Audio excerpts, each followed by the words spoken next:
Assalamualaikum warahmatullahi wabarakatuh. Balik lagi dengan saya Landriko. Iya, Lani Hitoriko. Landriko itu dikasih nama dari teman saya. Namanya Bang Iwan. Bang Iwan Setiawan Sinaga. Nggak tahu Sinaganya itu dari mana dia. Bukan orang Batak tapi ada marganya Sinaga.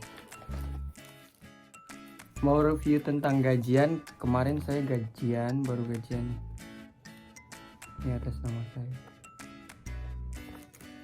Itu berapa sih gajian kerja di Jepang gitu kan dalam sebulan. Ini termasuk juga ada lemburan. Mari kita buka dulu.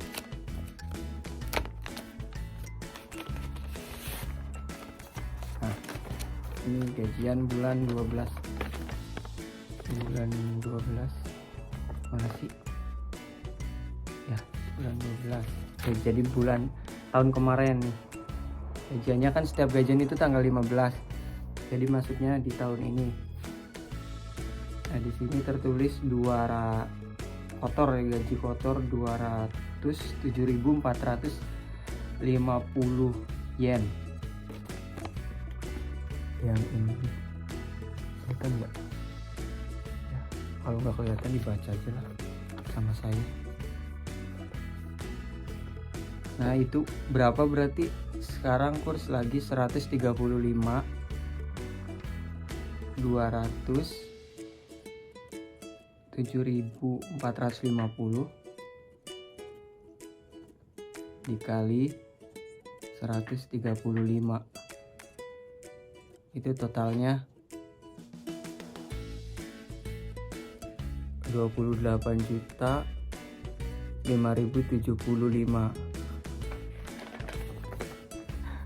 Ini 28.5.750 ribu rupiah. Ini kalau di kurs ke Indonesia. Tapi ini itu belum termasuk potongan. Jadi ada yang namanya di sini nih, potongan apartemen penginapan, terus ini ada listrik, ada gas, ada air, sama ini ada internet. Jadi potongannya banyak banget nih di atas, yang berderet di atas. Dari 207.450 itu potongannya 60.686 yen. Jadi ini kalau dirupiahin berarti 60.686 dikali 135, kurang lebih segini potongan dalam sebulan. Tapi nggak nentu sebulan segini sih, kadang lebih kecil. Ini 8.192.610.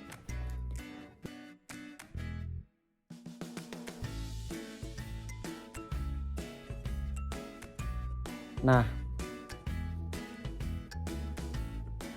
bersihnya berapa? Ini dari hasil yang sudah dipotong itu 146.764 yen.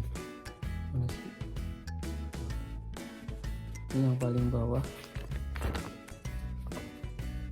itu 146.764 dikali kurs hari ini 135,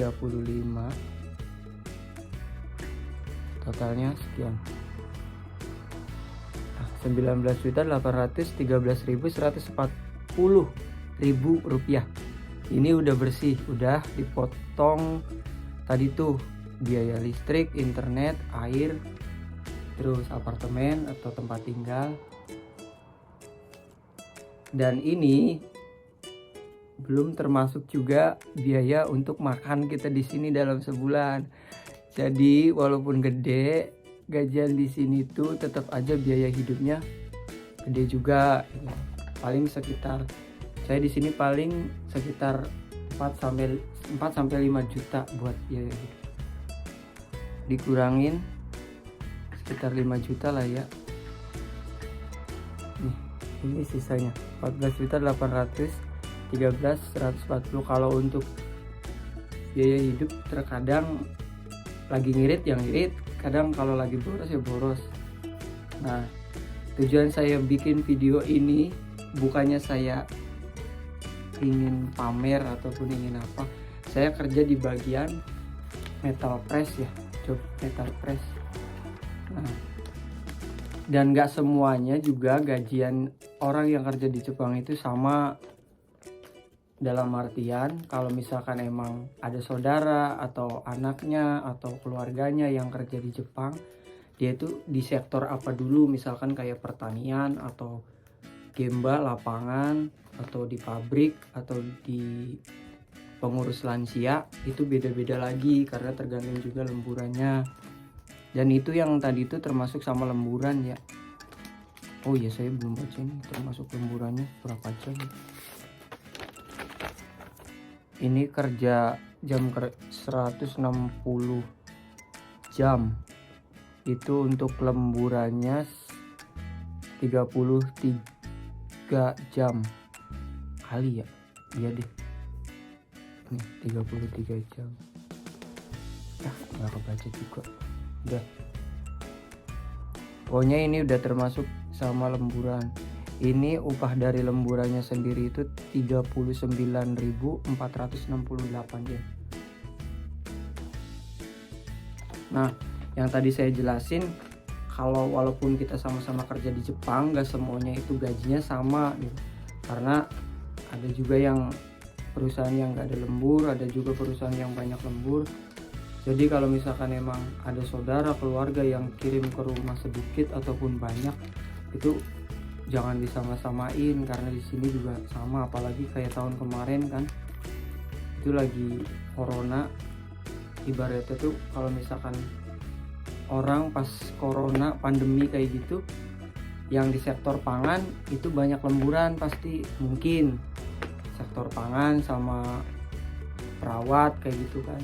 Nah kalau misalkan di kayak otomotif, di pabrik spare part kayak gitu, mana ada lemburan, boro-boro lemburan, kerja normal aja jarang gitu. Makanya kemarin tuh ada agak sedikit apa maksudnya tuh ya, agak sedikit kalau misalkan gajian gitu. Terus boro-boro pas di pandemi itu mikirin, orang tuh mikirin buat beli mobil gitu, buat hidup, buat beli makan, buat beli beras, buat kebutuhan aja tuh yang diutamain tuh pasti yang itu kan. Jadi makanya pas kemarin itu ya ngerasain nggak ada lemburan tahun kemarin. Mulai makin kesini makin alhamdulillah, jadi makin baik.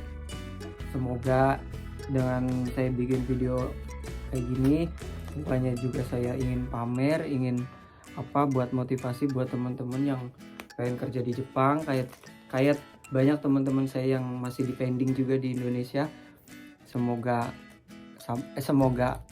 cepet kesini bisa ketemu, tapi tetap sabar, tetap belajar bahasa Jepangnya, jangan sampai lupa. Untuk videonya kayaknya cukup sekian dulu. Terima kasih. Wassalamualaikum warahmatullahi wabarakatuh.